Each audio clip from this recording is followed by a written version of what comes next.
Hello everyone, welcome to this channel.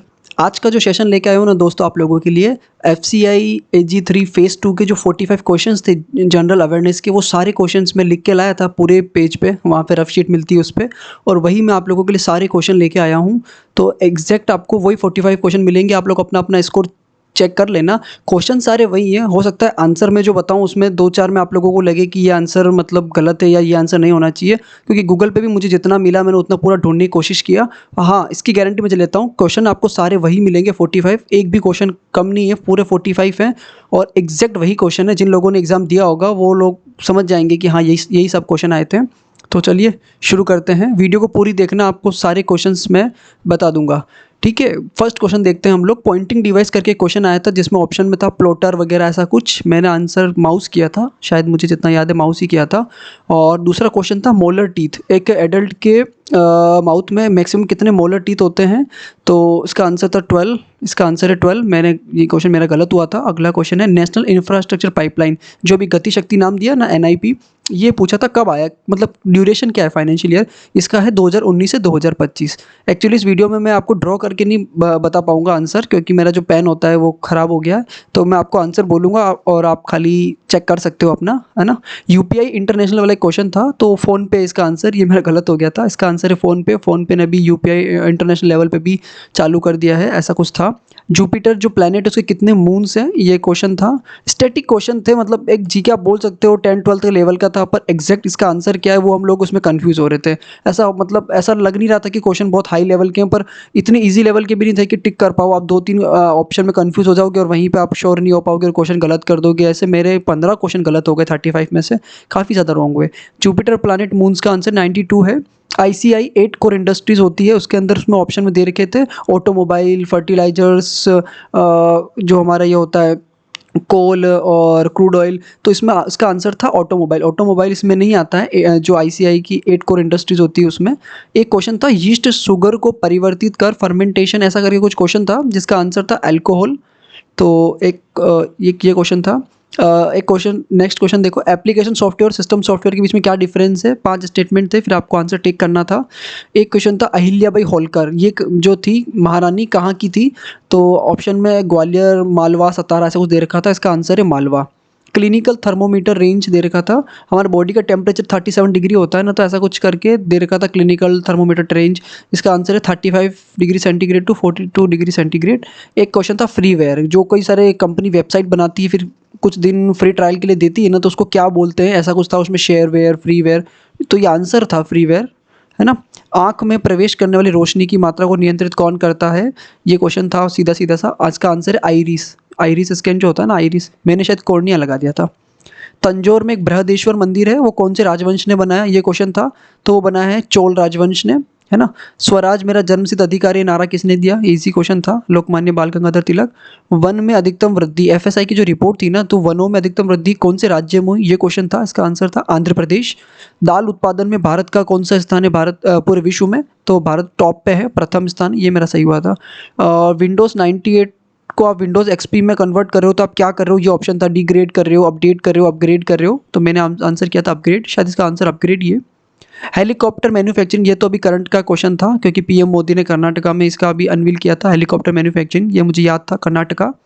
और popular choice जो था अभी अब जो हमारा रिपब्लिक डे था, तो इसमें सर्वश्रेष्ठ झांकी का अवार्ड मिला था गुजरात को। गुजरात टॉप पे था, है ना। डिजिटल रूपी जो भी चल रहा है, आप देख रहे हैं डिजिटल रूपी, ये अभी किस ने एक्सेप्ट करना चालू कर दिया था? ये क्वेश्चन मेरा पड़ा हुआ था, रिलायंस वेंचर लिमिटेड ने। उसने इसका आंसर मुझे पता था, रिलायंस वेंचर्स वाल प्राइवेट कंपनी ने। PET जो बर्तन बनाने में काम आता है ना, PET, ये उसका था कि इसकी की फुल फॉर्म पूछी थी, है ना। PET होता है पॉली एथिलीन टेरा फेथोलेट, ऐसा कुछ करके होता है, टेराफ्थालेट ऐसा करके कुछ होता है। तो उसका का था एथिलीन, ETHYLENE ऐसा करके कुछ था। ये मेरा हाथ भी आ गया इस स्कैन में। कुष्ठ रोग, एक ऐसा कोई सामाजिक कार्यकर्ता का नाम दे रखा था जिन्होंने अपना पूरा जीवन लेप्रोसी जो होता है ना, कुष्ठ रोग, उसमें डोनेट किया था। तो इसका मुझे आंसर ध्यान नहीं है, मुझे मिला नहीं। GST काउंसिल का सेक्रेटरीट कहाँ पे, ये पूछा था। इसका आंसर है न्यू दिल्ली। और केमिकल चेंज का एग्जाम्पल 5 दे रखे थे ऑप्शन, फिर पूछा था केमिकल चेंज का कौन सा एग्जाम्पल है? मैंने किया था लोहे में जंग लगना, है ना। यूनेस्को साइट के 4 ऑप्शन दे रखे थे, आगरा का किला, फतेहपुर सीकरी और ये सब। फिर पूछा था कि इनमें से यूनेस्को साइट कौन सी है? तो इसमें और मतलब सारी थी, तो ऑल ऑफ द अबव करना था। विटामिन ए का नाम पूछा था, विटामिन ए को और किस नाम से जाना जाता है, तो वो है रेटिनॉल, है ना। और वाल्मीकि टाइगर रिजर्व सीधा क्वेश्चन था, ये कहाँ पे, ये बिहार में है वाल्मीकि टाइगर रिजर्व। और कॉफ़ी निर्यात में भारत सर्वाधिक किसको करता है, ऐसा पूछा था किस देश को हम सबसे ज़्यादा कॉफ़ी एक्सपोर्ट करते हैं, तो इसका आंसर है इटली। और एक था डच, जो नीदरलैंड के लोग थे ना डच, ये 1605 AD में भारत में पहली फैक्ट्री इन्होंने कहाँ खोली थी, ये पूछा था मछलीपट्टनम, आंध्र प्रदेश, है ना। एक बुक पूछी थी अष्ट अध्यायी, ये पाणिनि की पुस्तक है, जो ग्रामर के वो कुछ बोलते हैं ना इन्हें। एक ऑप्शन बेस्ड क्वेश्चन था जिसमें पूछा था कि नॉन इन्फेक्टियस डिजीज़ कौन सी है, गैर संक्रामक बीमारी। मैंने इसमें डायबिटीज़ किया था, आप लोग बताना दोस्तों क्या किया, इसका मुझे आंसर कंफर्म नहीं है कि डायबिटीज़ सही है कि नहीं है। एक क्वेश्चन था कि निम्न में से कौन सा इनडायरेक्ट टैक्सेस है, ये मुझे बहुत अच्छे से पता था, जीएसटी एंड इनडायरेक्ट टैक्स। फिर भी होता है ना एग्जाम में दिमाग कम चलता है, और मैंने पता नहीं गलत लगा दिया था ऑप्शन, बाहर आके मुझे इतना रिग्रेट फील हुआ। सबसे ठंडा भारत में क्षेत्र कौन सा है, तो ये जनवरी की न्यूज़ थी, द्रास, द्रास करके जगह है लेह में, वो सबसे ठंडी जगह है। मैंने सियाचिन कर दिया था, पता नहीं क्यों। शुक्र और मंगल ग्रह में कौन सी गैस 95 से 97% है, ये सीधा सा क्वेश्चन था, ये भी मैंने गलत किया, मैंने शायद हाइड्रोजन किया था, इसका आंसर है CO2, carbon dioxide. Theosophical society इसका पूछा था, तो ये भारत में इसका हेडक्वार्टर है, ऐसा कुछ पूछा था, इसका आंसर है अडियार, चेन्नई में, है ना।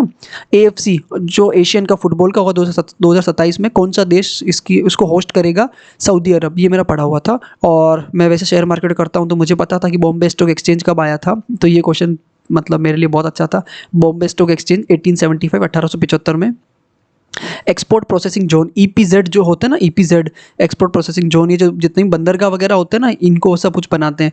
तो 1965 में फर्स्ट EPZ कहाँ पे हुआ था, कांडला पोर्ट, ये ना गुजरात के गांधीधाम जगह है, वहाँ पे है कांडला पोर्ट, EPZ सबसे पहले वहाँ हुआ था।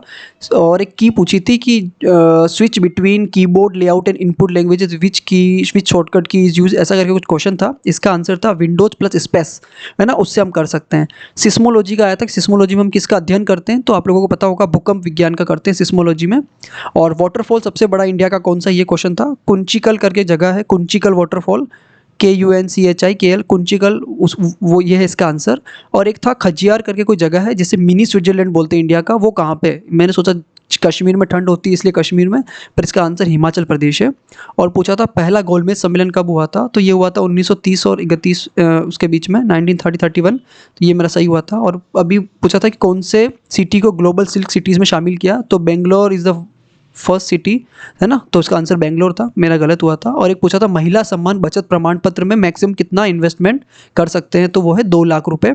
ठीक है गाइस, 45 क्वेश्चन यही एग्जाम में आए थे कि नहीं आए थे, आप लोग कमेंट बॉक्स में ज़रूर बताना आपका कितना स्कोर है। मेरा सारा कट कुटा के 16 नंबर ही आ रहा है GA में, और ओवरऑल मेरा स्कोर 73-75 के आसपास रहेगा, जितना मुझे एक प्रिडिक्शन लग रहा है, क्योंकि जितना मैं पेपर, ये मेरा 20वां मेंस था, मैंने बहुत सारे बैंक के एग्ज़ाम के और इनके इंश्योरेंस के एग्ज़ाम के मेंस दिए, और अब तक 4 बार एग्ज़ाम निकले हैं। अभी मैं इंडियन बैंक में हेड कैशियर हूँ, तो मैं मतलब पूरा कोशिश करता हूँ कि आप लोगों के लिए कोई सा पेपर पे लिख के ले आऊँ। वैसे तो मतलब FCI के वो अधिकारी लोग भी होते हैं और इन्विजिलेटर भी होते हैं, पूरा ध्यान रखते हैं, पर फिर भी मैं मतलब पूरे क्वेश्चन शॉर्ट कीवर्ड में मतलब उस टाइम सॉल्व भी कर लेता हूँ, टिक भी कर लेता हूँ, और पेपर पे लिख भी लेता हूँ, है ना। वही है, सपेरे के पास दूरबीन है तो सांप के पास भी दूरबीन है, तो मैं हर तरह का जुगाड़ देख ही लेता हूँ, लेके आता हूँ। और ऑल द बेस्ट आप लोगों के नेक्स्ट एग्जाम्स के लिए। ये सब लाने का, सेशन लाने का एक मोटिव ये रहता है कि आपको पता चले ऐसे क्वेश्चन एग्जाम में आए थे। जरूरी नहीं जिन लोगों ने एग्जाम दिया वही देखो, जिन्होंने नहीं दिया उनको भी पता चलना चाहिए, हो सकता है इनमें से कोई क्वेश्चन दोबारा रिपीट हो जाए किसी एग्जाम में, तो एटलीस्ट आप वो तो पढ़ सकते हो। और दूसरा ये है कि आपको थोड़ा एक आइडिया लग जाता है कि IBPS के एग्जाम में किस तरह के क्वेश्चन आते हैं, जब GA पूछता है, या जब ओनली करंट अफेयर्स पूछता है, या ओनली बैंकिंग के पेपर आते हैं, या ओनली इंश्योरेंस के पेपर आते हैं, तो थोड़ा आइडिया लग जाता है। इसीलिए ये थोड़ा एक्सपीरियंस हो जाता है आपको, जब आप GA पढ़ते हो तो आपको पता रहता है कि इस तरह क्वेश्चन IBPS पूछता है, तो मेरे को पता होना चाहिए, तो मेरे को डीप में पढ़ना है। इसलिए आप लोगों को लेके आता हूँ। मैंने अब तक 20 मेंस दिए, मेरा GA हमेशा बहुत स्ट्रॉन्ग रहता था। अभी मैं जॉब के साथ थोड़ा पढ़ नहीं पाता हूँ, वरना जब मैं फुल टाइम एस्पिरेंट था तब तो मैं GA को काफ़ी टाइम देता था, मतलब 3-4 घंटे में GA पढ़ता था, और मेरे 50 आउट ऑफ 35-36 मार्क्स तक भी आए हुए हैं IBPS के एग्ज़ाम में। तो ऑल द बेस्ट आप लोगों के लिए फर्दर एग्जाम्स के लिए। आपने पूरा सेशन देखा, थैंक यू सो मच। अगर वीडियो अच्छा लगा हो सब्सक्राइब करना, और मुझसे पर्सनली जुड़ना हो, आपका भाई आपका दोस्त मान के आप कभी भी टेलीग्राम पे मुझे मैसेज कर सकते हो। जितना मुझे आता है मैं पूरा हेल्प करने की आपको कोशिश करूँगा। Thanks for watching guys. जय हिंद, जय भारत।